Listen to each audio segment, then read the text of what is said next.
Actually दाख्लि 26 मार्चआव जोंना grand addition जानानै थांखांबाय क'क्राझार बड'फा कालचारेल कमप्लेक्स नियर गौरां दै सेराव। दा दिनै फैनानै जोंहा ग्रेन्ड फाइनालनि सम। श'नि मुङानो जाहैबाय miss teen Assam India and miss universe Assam 2026 organised by आर'ना entertainment cooperative society limited and art and motions dance and film society. दा जोङो नैबे फैबाय थानाय 2022आव आसामनिफ्राय जोंहा सासे बेस्ट माने केन्डिडेटखौ जोङो सेलेक्ट खालामनानै जोंना फाइनाल सिलेक्सना जागोन 23 एप्रिल 23 एप्रिलाव जागोन बे एड्रेस RCC IOCL धालिगाव सापागुरियाव।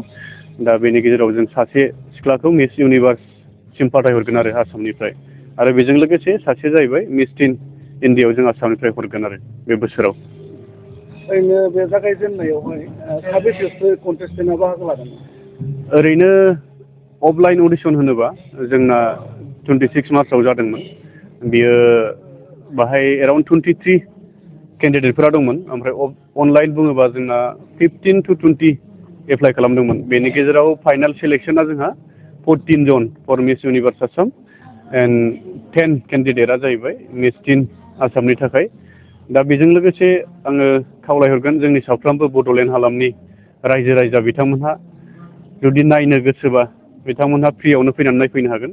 एड्रेसा आं अलरेडि बुंखाबाय RCC अडिट'रियाम सापागुरि धालिगाव। बयबो लैहोर फैनानै, आरो बियो बुंनो थाङोबा फार्स्ट टाइम जोंनि बड'लेण्डआव जादों आरो एबार मिस इउनिभार्स जे आसाम गिबिसिन।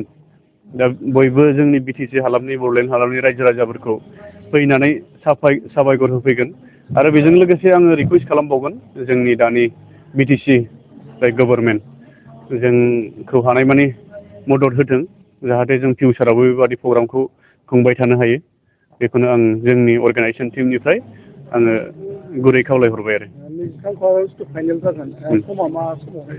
समा बुंनो थाङोबा जोंना मोननै केटागरि नालाय, आरो बाहाय जोंना मोनसे केटागरियावहाय मोनथाम सिकुवेन्स थायो, राउन्ड थायो।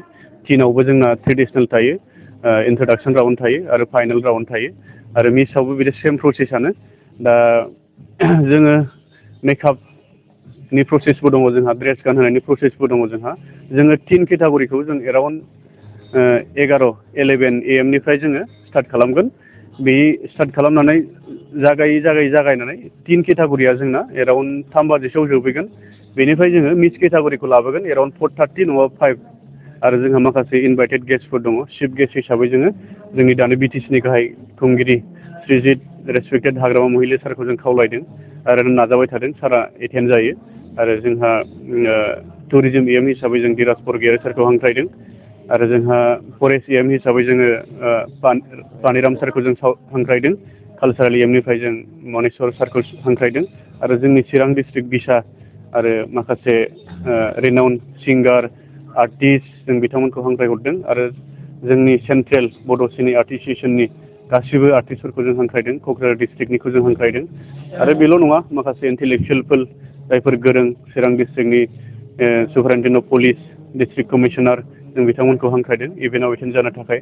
आरो बेजों लोगोसे जोंनि बे IOCLनिनो जाय अनार जेनेरेल मेनेजार रेसपेक्टेड मुसुखा बर' सारखौ जों हांख्रायदों आरो ग्रेन्ड फाइनालाव एटेन्ड जानो थाखाय। गोजोन्थों। जोंहा गोग्गाथाव बाथ्रा, जोङो भुटाननिफ्राय सासे इण्डियान भुटान फ्रेन्डशिप टेमज' टाउनखौबो जों इनभाइट खालामदों। आरो सबसे बाख्नायथाव रावा जाहैबाय जों प्राउड जानांगोन बड'लेण्डनि जाय बासिफोर रायजो राजाफोर, जों बेखौ बुंनो थाङोबा BTC आव फार्स्ट टाइम बे इभेन्टखौ जों लाबोनो हादों।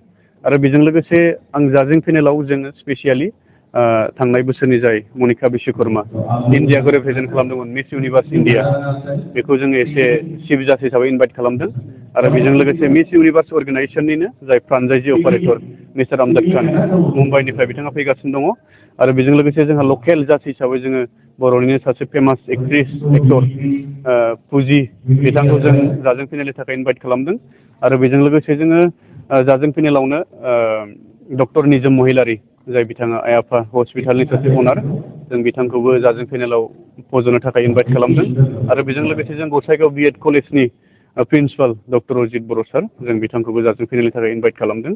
दा जोंहा जाजों फेनेलाव 7 जाबाय आरो बेखौनो आं लास्टलि खावलायबावगोन साफ्रोमबो जोंनि रायजो राजाफोरा बे इभेन्टखौ ग्रेन्ड साक्सेस खालामो जाहाथे अल आसामनिफ्राय जायफोर दाब दाब जिल्लानिफ्राय नुजाफैनो हानाय बिथांमोनहा जोंनि बड'लेण्डखौबो मोनसे पिस एबा सापर्टिभ प्लेस हिसाबै जोंनि अल आसामावहाय जाहाथे गोसार होनो हायो आरो नोंथांमोननि नैबे इभेन्टआ जोबनायनि उनावहाय फैबाय थानाय समाव बेबायदि आरोबाव बोसोरै खालामलांनायनि मिजिंफोर दङ नामा?